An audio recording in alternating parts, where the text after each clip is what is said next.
Are you paying a ton in shipping to send out products, samples, and whatever else? The fees really add up, but lucky for you, we now have a partner that gets you access to the discounted shipping rates that are usually only available to those big companies. I worked with them for my last beverage brand, and I can tell you they definitely got us savings. Whether you're sending overnight samples, fulfilling e-commerce orders, or even a 40-foot ocean container, our partner, Enterprise Purchasing Group, or EPG, has got you covered. There are a bunch of free benefits you can get by signing up with them. You can get up to an 86% discount on small parcel shipments from UPS, DHL Express, UPS, and more. You get really competitive LTL and FTL rates through UPS. You get discounted spot and fixed ocean rates through Flexport and Maersk. You get exclusive air freights, and you also get preferential terms with supply chain financing. All you need to do is reach out to Francis Agas. His email is francis, Francis, at enterprisepurchasing.com. Mention the Startup CPG discount and take advantage of those savings. Good luck, everybody, and happy shipping.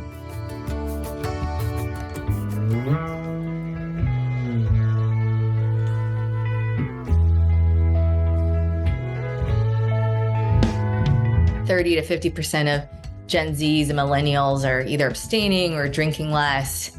And so what is now the alternative for them? And so we're looking into those categories and figuring out. So those are some of the ways that we think about where we invest and how we invest. And then we also invest anywhere from early stage to growth stage. So really stage agnostic. It's really about the opportunity that we're seeing and the right team and the right product, the right market potential for us. Hello, CPGers. We have a real treat for you today. With the help of Salle Jian from Diageo Ventures, we compiled a star-studded beverage investor panel. It was originally a webinar, but the content is so good that I wanted to publish it as a podcast so that everybody could hear from four of the most active venture funds around across beverage, bev-alc, non-alc, all of it. The guests range from corporate VCs to self-started funds, and we talked about what they invest in, the trends and opportunities they're seeing, and how to get on their radar and contact them. In addition to Salle, who's the head of North America at Diageo Ventures, we have Alex Malamatinas, who's the founder and managing partner of Malamatinas Ventures, Brandon Yahn, who's partner and co-founder of Convivialité Ventures, which is Pernod Ricard's venture arm, and Connor McKenna, VP of Portfolio Management for Pronghorn. Enjoy, and stay tuned at the end to hear quick pitches from some brands in our community. All right. So welcome everybody to Startup CPG's first beverage investor panel. These are really some of the most relevant investors in the space. And I'm just going to kick us right off and pass to Salle. Salle, again, thank you so much for helping us put together this all-star group of panelists here. Salle, do you mind maybe just getting us started by introducing yourself and telling us about the work that you do at Diageo, and then hopefully even just a couple of investments that you guys have made that maybe our community would have heard about? Sure. Yeah. So hi, all. I'm Salle Jian, and I'm with Diageo. And Diageo is one of the world's largest alcohol conglomerates, and we own about 200 brands, many of which I'm sure you have heard of and also enjoyed. They are such as Casamigos, Don Julio, Kettle, Smirnoff, Guinness, Johnny Walker, Tanqueray Bullet, and the list goes on and on. And I'm representing Diageo from the venture capital side of the business. And so you may or may not know that some corporates have their own venture capital teams. And within Diageo, we've actually had this venture capital team for over a decade, investing very strategically on behalf of Diageo into brands and sometimes into technology startups, more on the partnership side as well. And we invest very strategically, meaning we invest in beverage brands that are going to either become the next generation of Diageo's core portfolio companies, or are in spaces where we really want to tap into and see a lot of market potential. So some of the examples of brands you may have heard of are, for example, Seedlip. Seedlip is actually a non-alc spirit. It was one of the first in that category. It's a captain leader in the category. And we invested early on and have a team that's called Distill Ventures that helps support the brand, grow throughout many years to a point where they hit various milestones that Diageo was able to then acquire the brand. And now it is a Diageo internal brand. Yeah, thanks for All having me. right. That my impression is that the Seedlip one was like started the avalanche of all the brands getting really interested in the non-alc space. I was working on a non-alc. Look at that. All right, this is interesting. So that's a pretty epic one. Does that sound about right? Yeah, it's a very, I think, exemplary brand that we invested in that's outside of, Diageo's typical categories, but also created a whole new category and helped us enter into a different market that we now play in, which is non-alc. All right, awesome. Thanks, Sally. So I'm just going to go down the list as I have them ordered in the invite here. So Alex, I'm going to come to you next. Do you mind doing a similar intro? Absolutely. Hi, everybody. I'm Alex. I'm the founder of Malamatinas Ventures.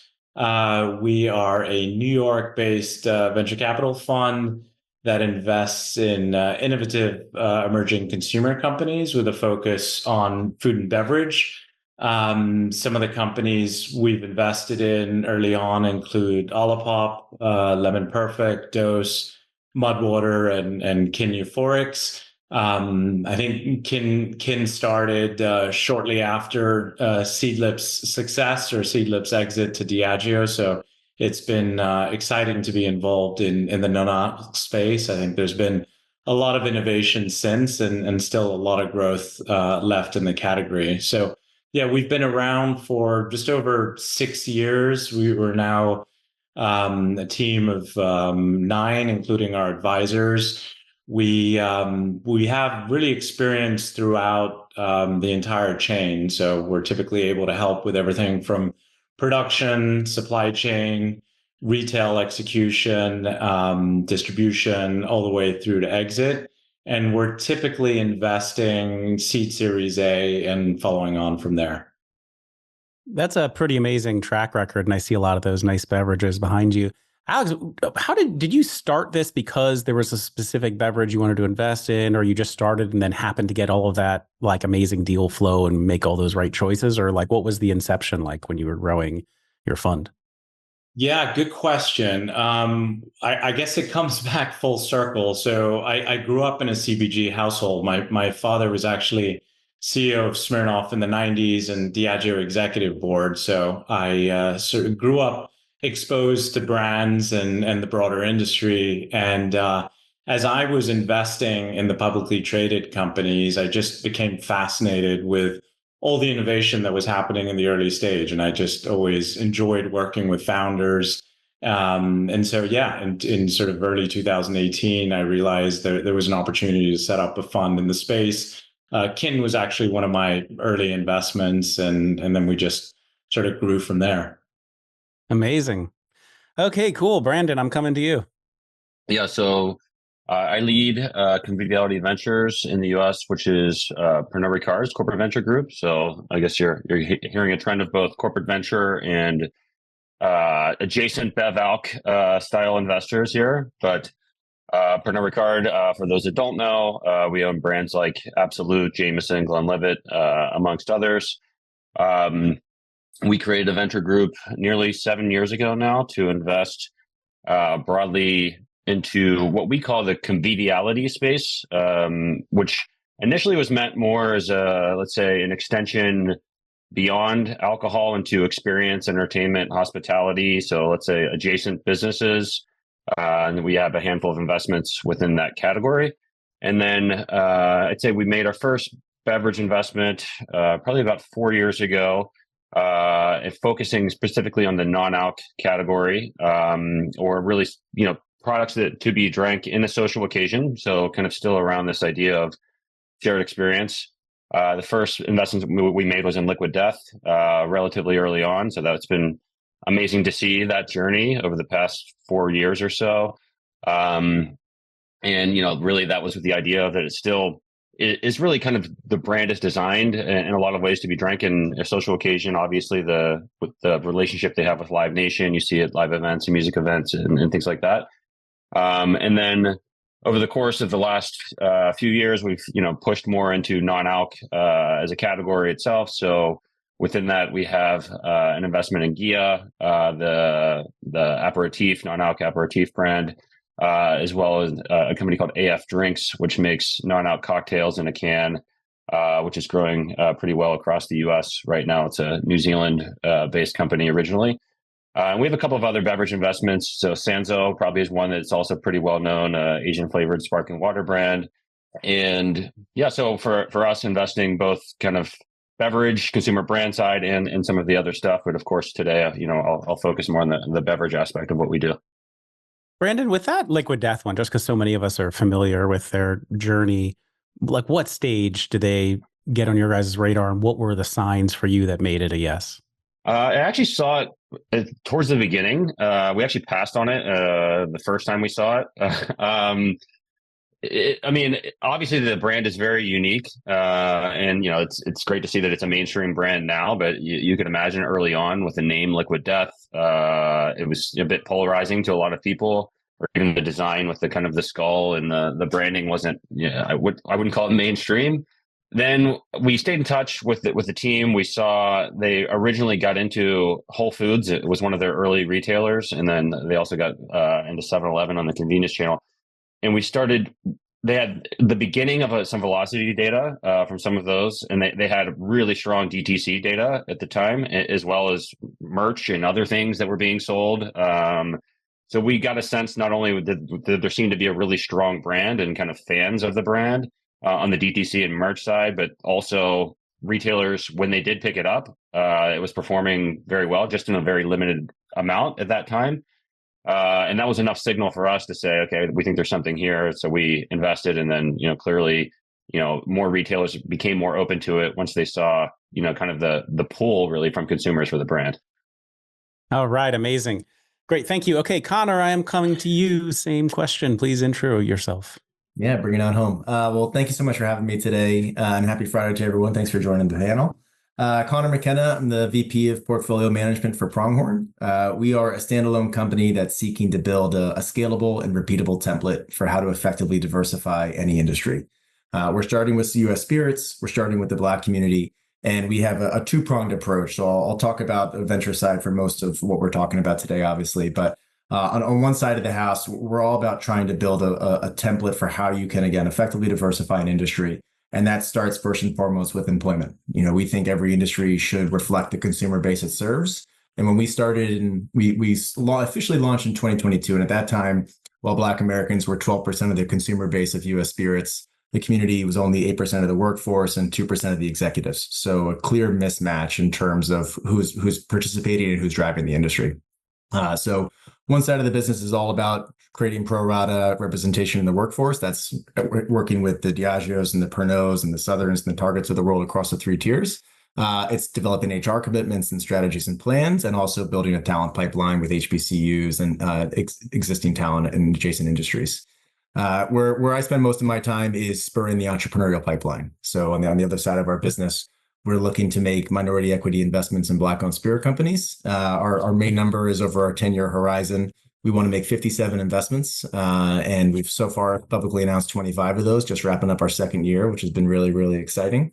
And we look to provide a suite of services that's really focused on capital, network, and know-how. So with every check that we write, we also are looking to perform supercharging services on behalf of the brands, as well as making sure that this industry that I'm sure everyone is on this call today can relate to. I think it's the only industry out there that has 2 constitutional amendments named after it. It's heavily complex and regulated and can be opaque at times. So we're looking to provide that network and know-how to support founders on their journeys. And in our 2 years thus far, I think some of the names that come to the top of my head, and this is hard, I'm sure everyone had the same issue of, how do you pick your favorite baby? But 10 to 1 Rum was our first initial investment. Which is a New York-focused brand, which is starting to scale across the U.S. and internationally. We've also done some more recently an investment in a tech agency actually called Event Noir. So that's also helping drive more broader 360-degree support for the community and access for the portfolio companies. All right, amazing. And Connor, what are the challenges for you in making sure that all of the Black-owned spirits brands and everybody out there know about you and are getting in touch with you? Oh, great question. Well, thank you so much for having me here today. This is certainly helping in events like this. I think I mean I'm blessed with the team that we work with. Our co-founders, Dia Sims, Aaron Harris, and Dan Sanborn have been in the industry for decades. And the network behind us, I should mention we are a separate and standalone company, but Diageo is our anchor investor. And we've just been very lucky with the level of talent that's decided to join us from day one. And so it's been, like it's like start building your spirits brand, right? Like you start by showing up to conferences and you start putting the work out there and you kind of prove who you are and what you say you're going to do. And you start doing what you say you're going to do, which I think was really important for us as well. I think it's taking time. Again, we're 2 years into our 10-year fund horizon, but I think we've really proud of the work we've done thus far and excited to keep meeting new founders out there that are doing interesting work. All right, fantastic. And yes, I definitely am always excited to see your team at all of the trade shows. Coming back around the horn here, Salle, back to you. Do you mind just starting to talk a little bit about what are some of the trends that you're seeing overall in beverage, and what do you think are the biggest opportunities from a beverage standpoint, or what you guys would like to be investing in? Mm-hmm. I mentioned earlier the non-alc is something that we're looking at, non-alc and low-alc. The trends are out there. It's one of the fastest growing categories in beverage at the moment. Besides Seedlip, we also have invested in Ritual Zero Proof, which is an active current portfolio company. And they're quite different than Seedlip. They're actually like a one-to-one swap with spirits. So they have 5 SKUs and each one is an alternative for gin, tequila, brown whiskey, and aperitif. So we really like these opportunities in the low alc side. We have Ome, which is a plum liqueur, and then a couple others as well. And with Diageo, we're very intentional about where we invest and very focused on where we invest as well. We are investing based on a lot of insights that we glean from internal resources and external resources, and really understanding what are the market trends and where are the trends going. And the research and analytics are out there that 30 to 50% of Gen Zs and millennials are either abstaining or drinking less. And so what is now the alternative for them? And so we're looking into that, those categories, and figuring out, what would they order instead of a margarita at the bar? Will they order a ritual margarita?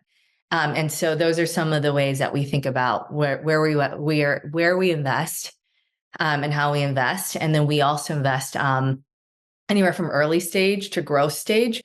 So really stage agnostic. It's really about the opportunity that we're seeing and the right team and the right product, the right market potential for us. We'll be right back. Hola, amigos. About 4 years ago, I got a message from a designer in Colombia who said she'd like to work with Startup CPG to build her reputation in the US. I couldn't believe how affordable her pricing was, and the quality looked top-notch. I started work with them for Startup CPG, and then a bunch of my other CPG projects as well. Fast forward to today, they are the most beloved agency in our Startup CPG community. They've got dozens of happy customers like Prickly and so many more. I recommend them to absolutely anybody who will listen, because the combo of top-notch quality and very reasonable pricing is exactly what you want as a startup brand. You can hire them for branding, packaging, your website, or they actually have an awesome startup package that will do all 3. If you want to learn more, email them at startupcpg@wagondesignstudio.com or check the show notes. You could also post on our Slack for feedback and just be overwhelmed by how many people want to sing their praises. Gracias, Wagon! And now, back to the show. And so how far do you think you'll end up going away from stuff that's really branded as an alcohol substitute? Like, okay, right now I'm drinking this lovely leisure hydration drink, which is, has electrolytes and stuff. And for me, like, I might order that in a bar if it's actually there and available as an alternative, like drink something hydrating instead of something that's dehydrating, like an alcohol drink. Sometimes I expect to see a lot more of these kind of companies showing up in bars over the next couple years. So like, yeah, you said basically stuff that people would order as opposed to alcohol, but how far do you think you would go away from stuff that's branded that way? Yeah. So the example you're giving is what we consider a soft drink. So we wouldn't gravitate too far into that space, like, the tea or energy drink, like that. Those are not really within the wheelhouse, because we are looking for brands that are going to bring synergies together, Diageo plus the brands. And if it's too far from where we play, we won't be able to take advantage of the same resources and route to market that is amazing about having Diageo as your anchor or strategic investor. Perfect. Okay, great. Alex, coming to you. Same question, just overall trends in beverage that you're seeing, biggest opportunities you think out there for beverage companies and also for you guys as a fund. Great. Yeah. So I think, firstly, at a high level, I mean, consumers are generally looking for clean, functional drinks without sacrificing on taste. And I think sort of more specifically in terms of trends within that, I guess the first one, I'm a little biased, but I think we're still in the early innings of gut health and, more specifically prebiotic soda, obviously Olipop being one of the leaders in the space. And we're seeing a ton of innovation. And so I think consumers increasingly waking up to the importance of gut health and healthy soda. I think another one I'd point out is functional drinks. Within that, adaptogens growing in awareness, Kin being one of sort of the early players there. Adaptogens being sort of natural and generally healthy and being able to shape one's mental state. I think beyond that, energy has traditionally been, a tough market to break into.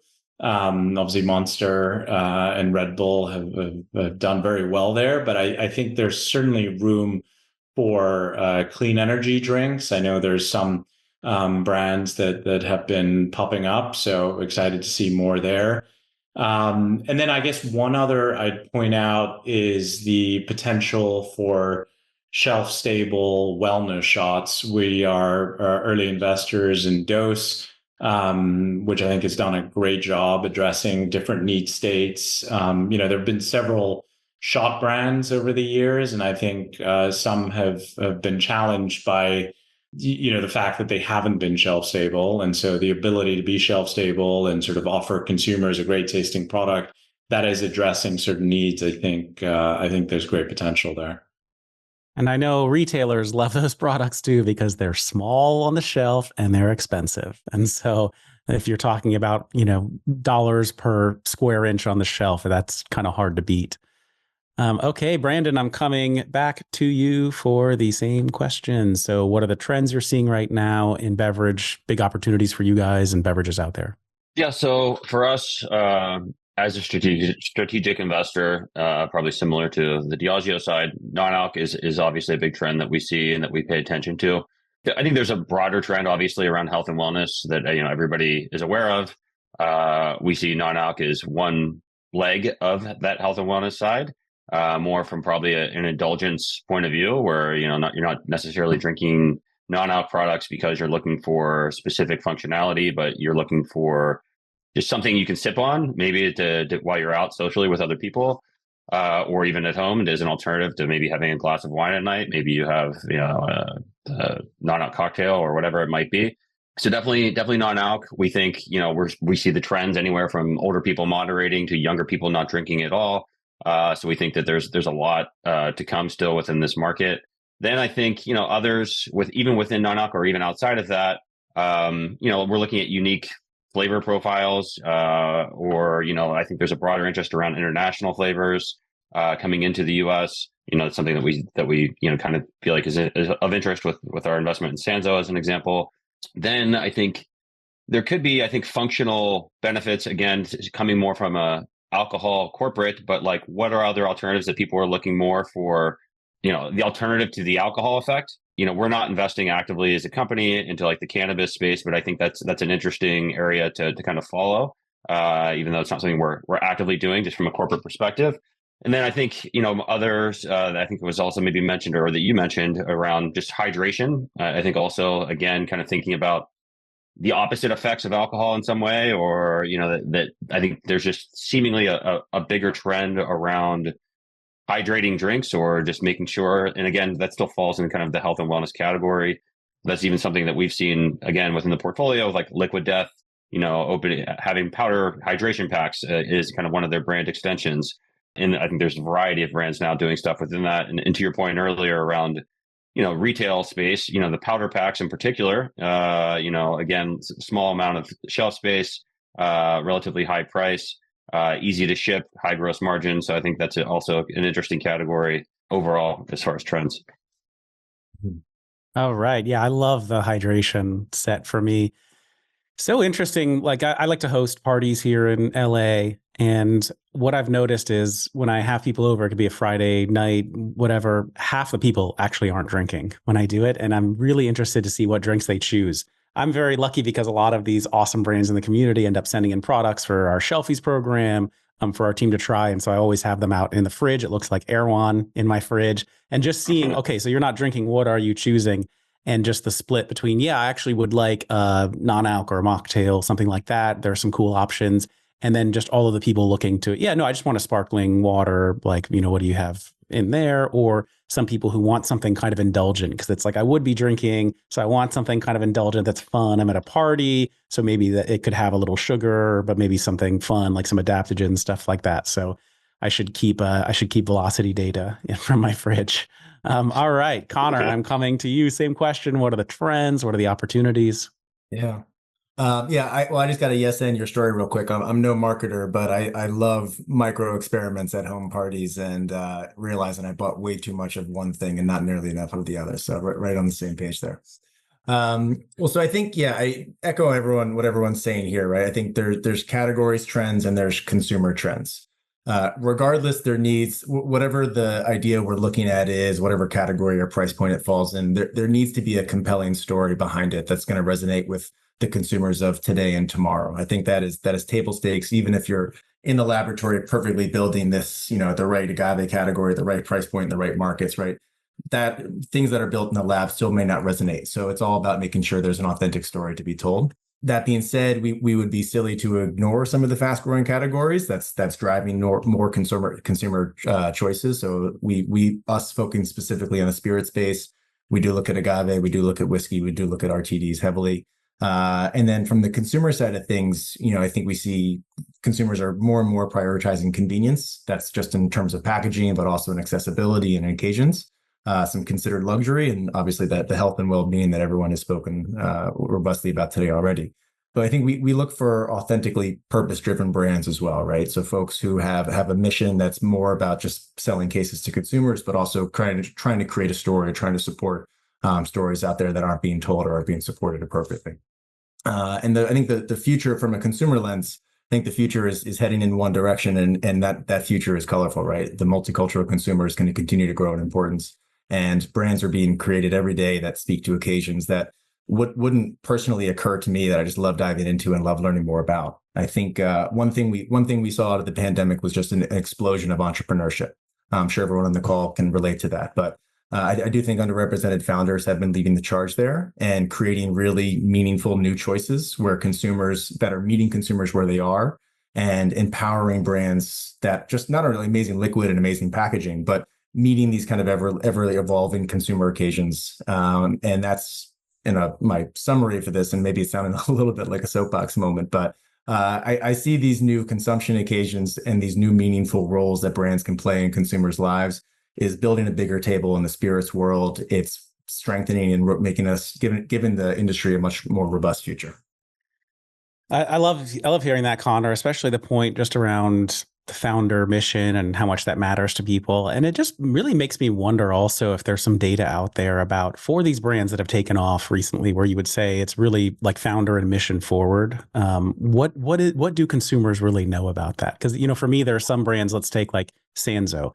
My impression is that consumers know a little bit of the story of Sanzo who buy it, or something like Liquid Death. It's not just like a can or a bottle that somebody sees on a shelf and buys it. Like they do have some kind of awareness of the brand and its story. But I would be really interested to learn more about like what percentage of consumers is that? Where did they hear that story? Is it because they're learning about it mainly on TikTok and Instagram, or their friends heard about it and they liked the story, so they told them like, oh, hey, you should buy that one. So I would love to dig into that more, but a topic for another day. But one I agree is just super important. The story matters a lot to buyers, and they're the ones who get you on shelf, where then the story can matter also to a lot of consumers, when you don't only just try to make that happen direct to consumer. So, okay, Sally, I'm going to come back around to you with my next question, which is, how do brands then get on your radar, right? I think, it's just tough, I think, in general to get in touch with VCs overall. And, we know how you guys get just an onslaught of requests all the time. So like, how do brands actually do that successfully? What are specifically the ways that you see them reaching you? And how do you do it well? Like, what needs to be in that message to make you pretty interested in that company? Sure. We have several ways, handful of ways. The best is always, of course, warm intro from someone who does know me or my colleagues or some of the partners I work with, because that's just already like a vetting or for us to know that, okay, they are in touch with some folks in the industry already that we already know. That's always the best way. But we also have, I mentioned at the very beginning that we have an organization called Distill Ventures. They're independent of Diageo, but they're exclusive to working with Diageo. And they're a 30-person team that really amplifies the work of Diageo Ventures, which is about a 3-person team. And they have a dedicated search function in Distill Ventures. They have an application on their website, distillventures.com, and everyone who puts in an application, they review each application. So that's another way to directly get in touch. And even if it may not be a fit for us, I know the team is really helpful and really generous with speaking or replying or even offering other resources that aren't Diageo resources. So that's another option. And then, our teams, we are out at trade shows and conferences and, do these webinars and all kinds of events, virtual and in person, where we have a presence. And I have met a lot of companies directly with that in-person exposure as well. But when you're, approaching one of us, make sure that you make a good impression. You are actually pitching something that's relevant for us, because right out of the gate, if it's not relevant, it's not a good use of your time or ours, and we most likely won't respond. So doing your own research and diligence just as much as, approaching an investor is really important, and delivering information to them that's relevant for them is also very important for them. All right. And I really like that point about the warm intro also. And, I see that work really well. And in my experience, I think it's not just about like, hey, can I find somebody who knows Sally that can introduce me, but rather like find out who people are who love your brand. And really, when they send that note, it's going to be one that is like, hey, you need to check this out. This is an amazing brand, right? So maybe like, less destination focus and more like figure out who are your super fans that are well connected and figuring out who they can introduce you to. You think that's kind of on track, Sally? Yeah, for sure. And be intentional about who the introduction is to as well. Mm-hmm. Even if it's a super fan, if they're making an introduction that's not relevant, it's also, a connection that they could have otherwise used probably for someone else to introduce you to that was relevant. Yes, I agree with that. And hopefully this webinar will help some of us figure out which ones will be relevant. So thank you again to you guys. And then Sally, follow-up question on that then. So, okay, let's say I have gotten a warm intro or I've gotten through Distill Ventures. Now I'm on your radar and I'm getting the big chance to pitch you guys. What's really going to make the difference? Do you have a couple things that you always look for? Is it the data? Or you just want to see a really, nice brand story? What do you think is the most important thing for the pitch? Definitely interested in your track record. So if you have been selling, to see the kind of traction that you've already gained for your brand, whether it's the velocity and how you've approached your consumer or brand strategy. If you have a strong team, that's always something to showcase to us, something that's differentiated about your product and what you're building, but also a mass market, addressable market. Then those are all things that we look for. We also have, Diageo's portfolio has many luxury brands. So they're typically brands with healthy gross margin profiles and healthy economics. So that's really important for us. Maybe you're not there as a Series A or seed company to the extent that Diageo companies are, but brands are, but you have a path, or you've identified how you can get there and become a really good fit for our longer term portfolio. And do you have like a minimum where you would really start talking to somebody or consider that investment, whether it's a revenue or distribution size? There's not really a minimum. It's just because every category is also different too. So we will benchmark it against the category that the brand is in. So if it's a whiskey brand and the whiskey market has been growing 5%, let's just, for example, year over year, and your brand has been growing 20% year over year, then we'll really want to dial in why you're have outsized success versus others in your competitive landscape. Because we do look at dozens of companies in every category every year. And so how are we going to pick out the one standout whiskey or the one standout or the couple each year, right? So it's those are things, anything you can kind of showcase that this is different, this is going to be a great growth story and a great brand for our Diageo portfolio. Those are all, and it's a lot to think about, but we also we assess things holistically against which stage you are, what type of funding you need. So it's not like you have to have everything figured out, but having a strategic plan is very important. Fantastic. All right, Alex, coming to you. Same question. How are brands really getting in touch with Alex these days? What are the ways, and what are the smart things that they're saying to get you interested?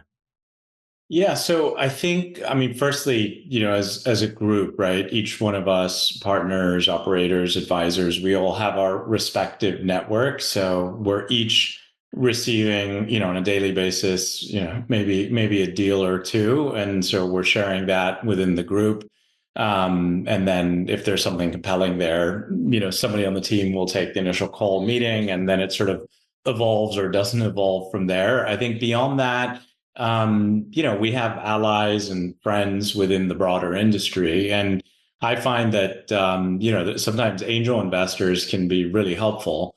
There are some prolific angel investors in the space that, sort of pride themselves on being sort of first check in, and they'll give us a call and say, you should really speak to this company, or have you heard of this brand? And so that's kind of another source. I think, some of the best deals we've seen are from founders, and usually founders of companies that we've already invested in, sort of addressing what you and Sally were talking about. These are very warm intros. Typically it's coming from, people we respect, And we're always very honored when, founders are connecting us to other founders. So we're seeing some incredible deal flow there. And then, as Sally mentioned, I mean, we go to sort of all the big conferences in the space, panels like these, where founders will reach out to us. And on that, the best way is probably emailing our info@mellitasventures.com email address. We're always scanning that for new deals. In terms of, what sticks out to us, I mean, I think there's sort of the broader theme, some of which, we touched on earlier, that at any given point in time we're focused on. And so if we find interesting companies within those spaces, that definitely, catches our attention. And then, there's certain criteria that we look for, right? Sort of not going into all of them now, but broadly speaking, qualitative, right? The founder, the team, and then on the quantitative side, the traction, right? Whether it's sort of the sales velocity, initial sales velocity data, and repeat purchase rates. And then, in terms of what makes a great pitch, I guess, to simplify it, because all pitches are different, I think, a pitch that's both distinctive and authentic at the same time. I think, we all hear and come across many sort of similar opportunities. So when you come across a founder that's pitching something that's truly distinctive and authentic, so it's convincing you that the founder is able to sort of execute on this vision. And then ultimately, the proof's in the pudding, right? It's sort of, we all try all these products, and at the end of the day, it comes down to a great tasting product or a product that's addressing a certain customer need. Very helpful. And so it sounds like, in terms of the stage that they're at, do you want them to be at the point where, like, yeah, you have some data, you have some initial velocity data, you have some traction?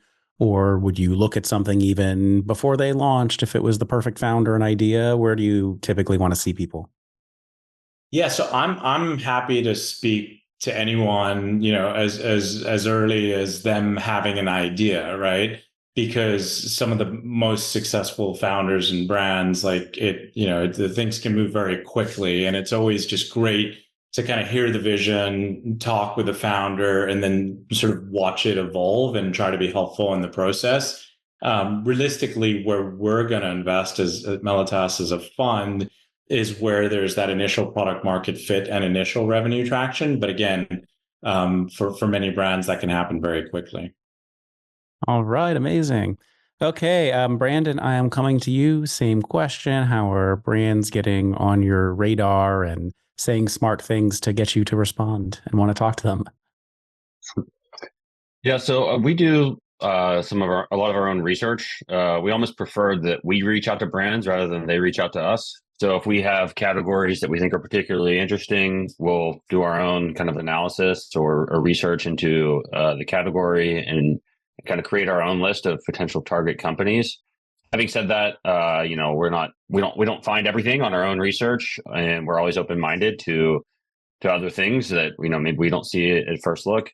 So similar to the others, we rely on our networks. So whether that be through other investors, through our founders that we work with, or other kind of trusted sources, we tend to have a fairly unique thesis in some ways. So, people within our network know the type of stuff we're looking for. They tend to send us relevant deal flow, and that's what we can rely on. I would say every once in a while I might respond to a cold email, but I think over time as we've been around longer, my inbox gets bigger and bigger every day, and it's kind of hard to kind of get through it just on what I need to do every day. So, that I would like to say I'm still open to that, but it can be difficult just to kind of manage, the inbound or to suss out, is this the right fit for what we're looking for? Or this is why I said, kind of up front, we almost prefer to do our own research and reach out on our own. And we're a relatively small team, so we can only handle kind of so much kind of, again, kind of inbound. But yeah, I'd say similar to others, it's network driven or it's our own research. We'll be right back. Hey guys, I know you all want to grow on Amazon, so I'm so excited to tell you about our official Amazon agency partner, Daybreak. I think they are the best fit for emerging brands. Their retainer is less than half of what most agencies charge, and their team are total killers. I worked with them on my last brand because I'd heard such good things, and they absolutely crushed it. They'll get you started on Amazon or help you level up. First, they fix up your listing, they make your creative ads, they manage your operations and advertising, and can even help with channels like Instacart and Criteo. If you're interested, email them. It's startupcpg@daybreak.agency. It's also in the show notes. And make sure to mention Startup CPG for $600 of free design credits. And now, back to the show. All right, amazing. Okay, so don't call us, we'll call you, but maybe try to also call us and we'll see. maybe we'll pick up. Okay, Connor, round the horn back to you. So same questions. How are brands getting on the Pronghorn call list? Yeah. Great question. I mean, we're out here, right? You'll find us at all the major conferences. You can head to our website, www.pronghorn.co.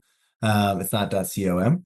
And yeah, I think, for better or worse, our investment thesis, we're not looking at thousands of brands, right? We're looking at a couple hundred brands. And I think we spent a lot of our time building relationships with our community of founders early on. And whether I just want to echo a couple of the points I heard before, where like from Sally, doing your homework and making a good first impression is super important.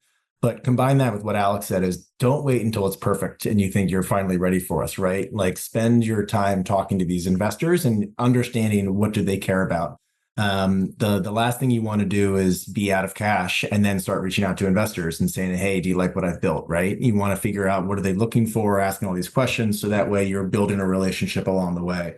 I'm sure Alex is going to be happier to talk to you when you're at the Series A level, when you've been speaking to each other for the past 2 years, right? Like there's a history to that relationship. So I think just button up that's great advice out there. And for us, this is a little thing, but have your digital footprint right. If you're an early stage brand, especially in the alcohol world, data is really difficult to come across. And so it's often the only pre-diligence we can do for conversations is going to your website and going to your socials. And so you don't need 100,000 followers and, great engagement type metrics, but just having clear content, cohesive feel. I think that's just a really important table stakes these days. And should you keep going for the pitch question as well? Or Yeah, go for it. Cool. So I think founders often get conflicting advice here. I think raising money is a balancing act of irrational confidence, like, sure, I can beat the market. And then there's also that humility component of coachability is a concept I think most funds will agree with. So it's a really tough balance. You got two conflicting ideas there, but my take is don't overcomplicate it. Any investment is ultimately a relationship with that fund. And when you're respected and the conversation is flowing well, it means your balance of realism and optimism is being appreciated. So I wouldn't overthink it too much in those day-to-day meetings. And obviously, no investors are alike, right? So everyone has their own different model. They're going to be looking for different KPIs, but you heard the big ones here, right? You need healthy gross margins in this business. And I think most investors would rather see a case study of success versus a track record of mediocrity. And so my translation of that is going deep in one market and really, really accelerating your learnings in the early days. So you are building, when you're talking to investors, it's not, hey, I have 100 cases in 5 different markets and I'm looking to grow between those and figure out where I'm going to pop. It's, I have 500 cases in one market. Here's what I've tested and what I've learned. Here's what the data is telling me is the types of accounts that I succeed in, the shelf place I succeed in, the ROI and my marketing activities. I'm ready to go. Just give me the keys and it's all green lights for me kind of thing. So I think that is something that most investors are going to appreciate, those kind of data-driven choices. But really, it boils down to us, great story, great founder, ready to tell that story, a vision, strategy, and tactics that we are aligned with spiritually. There's no one way to grow a brand, but we certainly have our thoughts and feelings on most effective money spent, and we want to make sure that we're going to be partners along that journey. And I think I actually heard this recently from one of my colleagues. I think this is a great way to help you stand out on a pitch.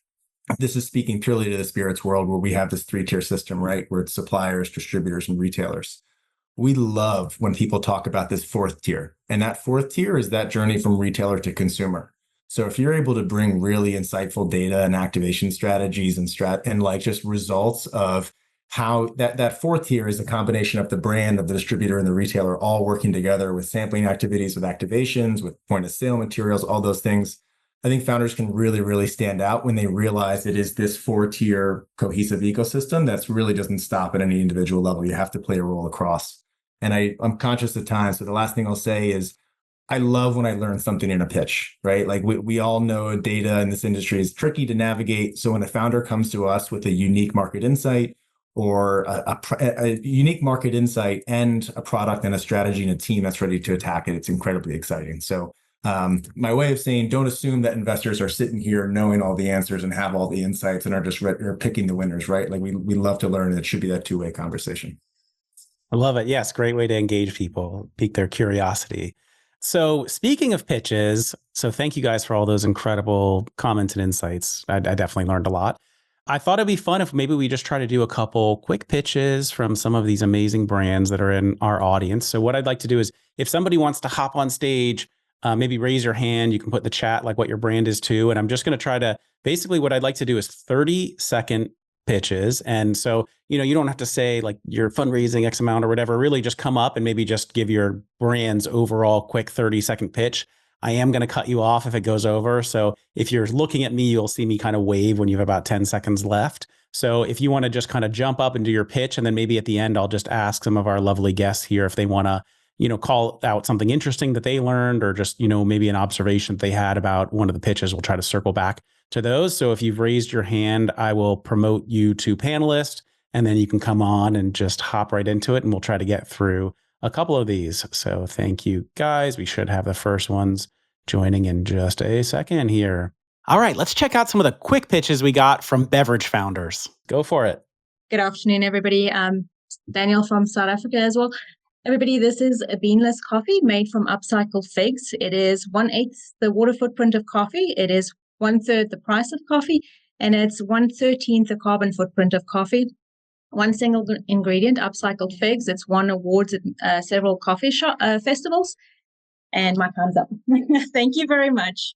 Oh, I was giving you the Daniel. 10-second warning. Sorry. Oh, sorry. My wave is 10 seconds. I might be distracted. Yeah, finish up. Okay, so it's one single ingredient, just figs. It's very healthy for you. People with stomach issues. And the story is my spouse wanted to find a way to drink more of his favorite coffee because he had stomach issues, and figs makes it easier to consume coffee. All right. Thank you, Marianne. Okay, Scott, I am coming to you next. Thank you. Hey, team. Hey, panel. Good to meet. Thanks for taking the time today. Representing Recoup. It's a ginger-based hydration drink with prebiotics for gut health. I'm here representing my wife, who's co-founder, and her partner. We are just relaunching in a sparkling can format and seeing really great traction. We're just in Erewhon and Jimbo's on the West Coast, Wegmans on the East Coast, and we got into the innovation set with Sprouts nationally.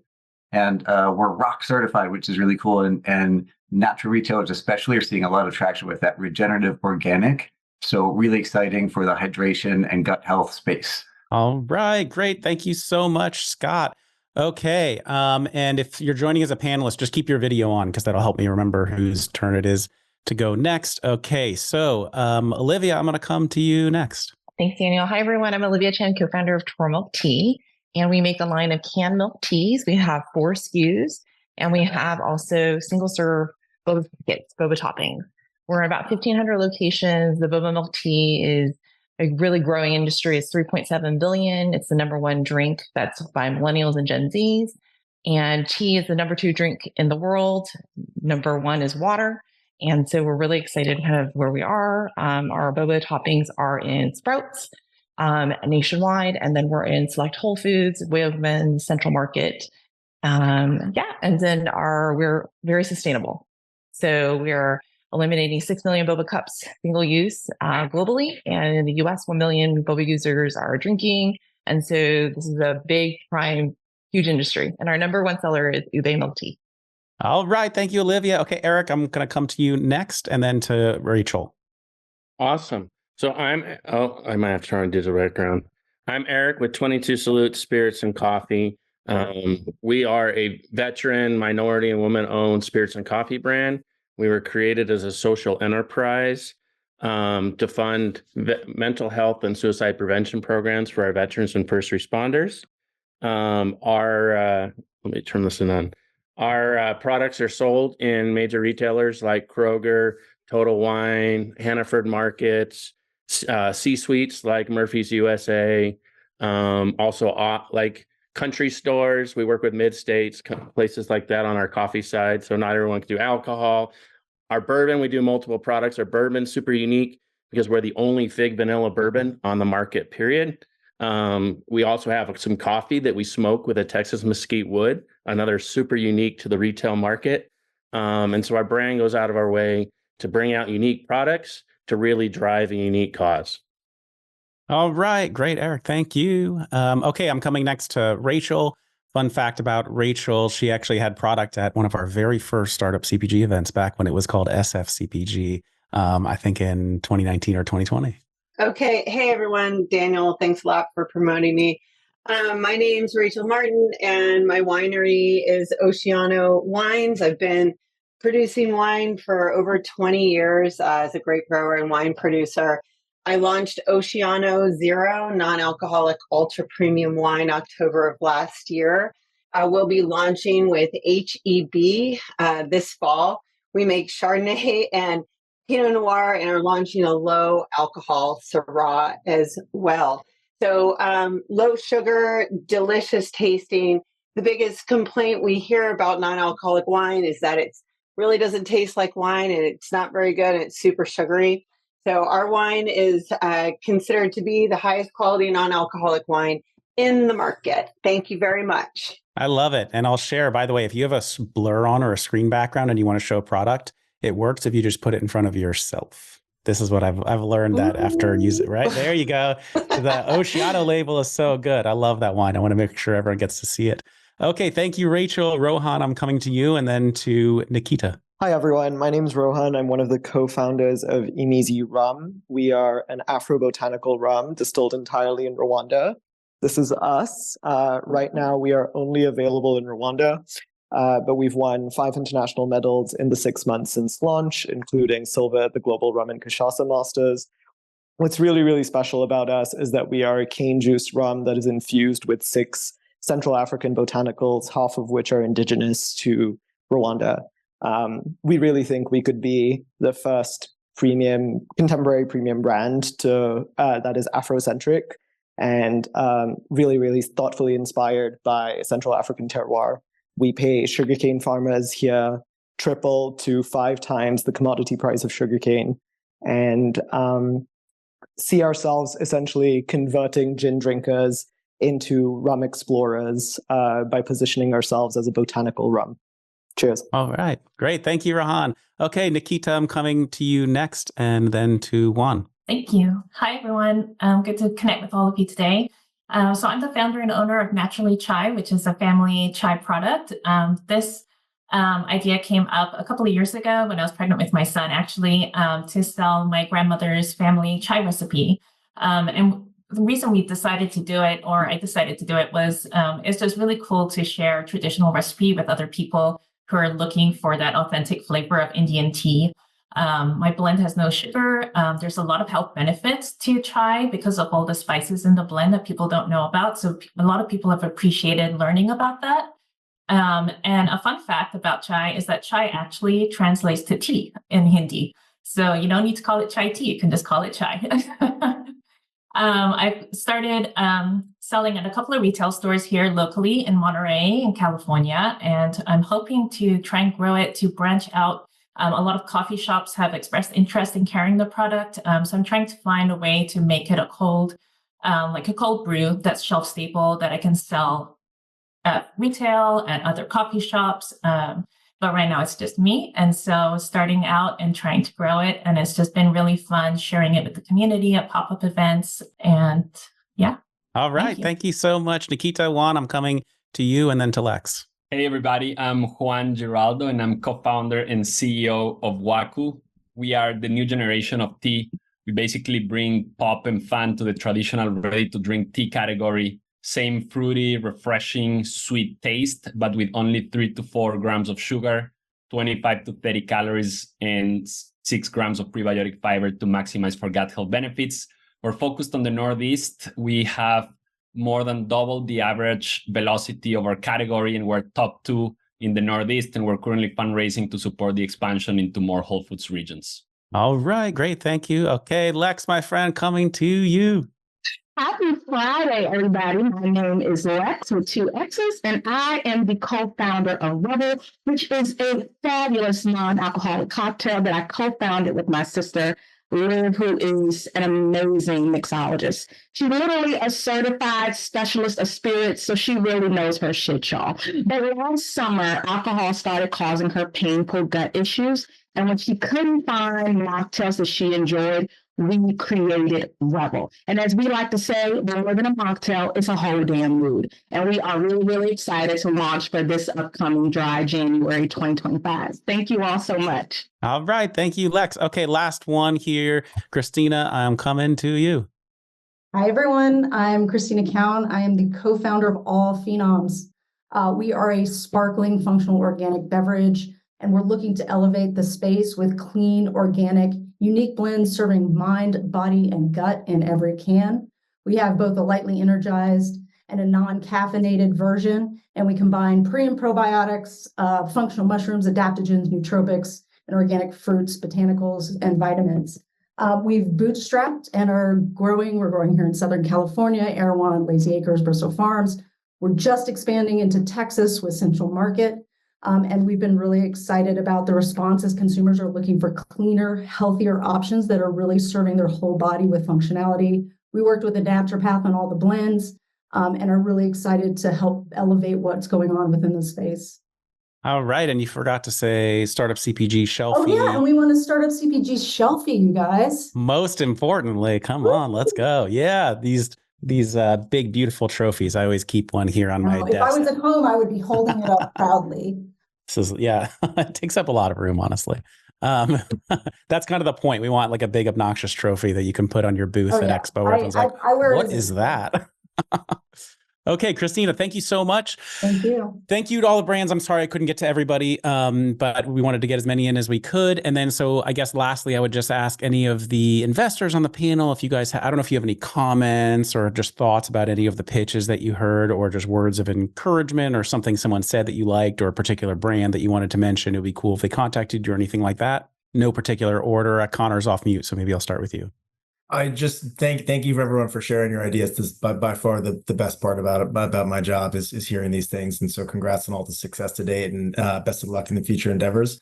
My one piece of feedback, I think two things I didn't hear consistently was the size of the market or the opportunity you're attacking, and your background or your ability to uniquely, outside of the product itself, your ability to be the winner in that category. I love that, highlighting like strength of the founder that I know you guys care a lot about. And yes, hard to get everything in 30 seconds, but that sounds like some of the most important stuff. And Connor, also just best way for people to follow up with you, would that be like LinkedIn or email? Well, yeah, please LinkedIn. I think it's Connor McKenna at Pronghorn, easy enough.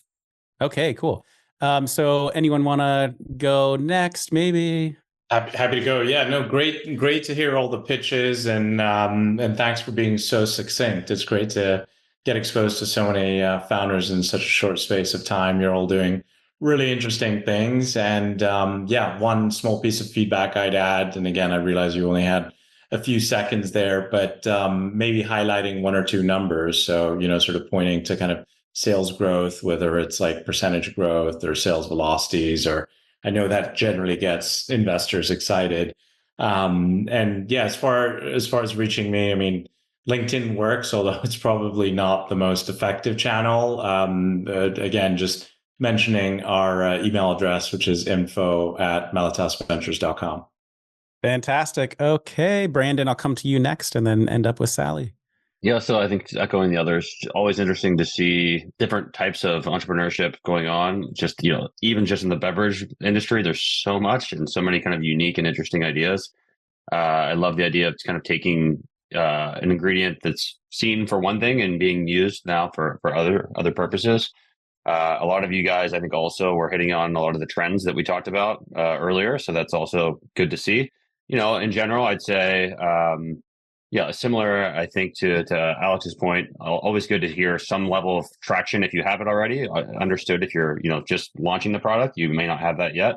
And then getting in touch with me, it's a bit of a long email address, but it's brandon.yahn@pernod-ricard.com. Okay, Sally, coming back to you to finish up. The ones that stuck with me were the ones that had a personal story and a unique product. The ones that I found hard to follow were when you had too many products that you were jamming into the 20 seconds. And I like to hear about the tractions, the stores, and then if numbers are available, to add numbers in there, because this is a group of investors after all, and we're all looking at numbers all day long, and that's important.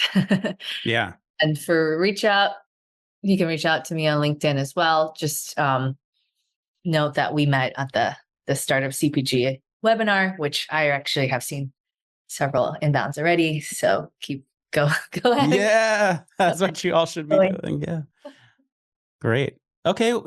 Well, I just want to thank everybody again. So Alex and Brandon and Connor and, Sally, especially because you made the whole panel possible by pulling all of your friends in. And this has just been incredibly illuminating to me. I feel like this has been a very special place, getting to hear from each of you who represent different and incredibly important investors in this ecosystem. So thanks a lot to all of you. I hope we'll see all of you at an upcoming in-person event as well, and hope that everybody got something really useful out of this. All right. Bye, everybody. See you on the Startup CPG Slack. All right, everybody. Thank you so much for listening. If you enjoyed the podcast today, it would really help us out if you can leave a 5-star review on Apple Podcasts or Spotify. I am Daniel Scharff. I'm the host and founder of Startup CPG. Please feel free to reach out or add me on LinkedIn. If you're a potential sponsor that would like to appear on the podcast, please email partnerships@startupcpg.com. And reminder to all of you out there, we would love to have you join the community. You can sign up at our website, startupcpg.com, to learn about our webinars, events, and Slack channel. If you enjoyed today's music, you can check out my band. It's the Super Fantastics on Spotify Music. On behalf of the entire Startup CPG team, thank you so much for listening and your support. See you next time.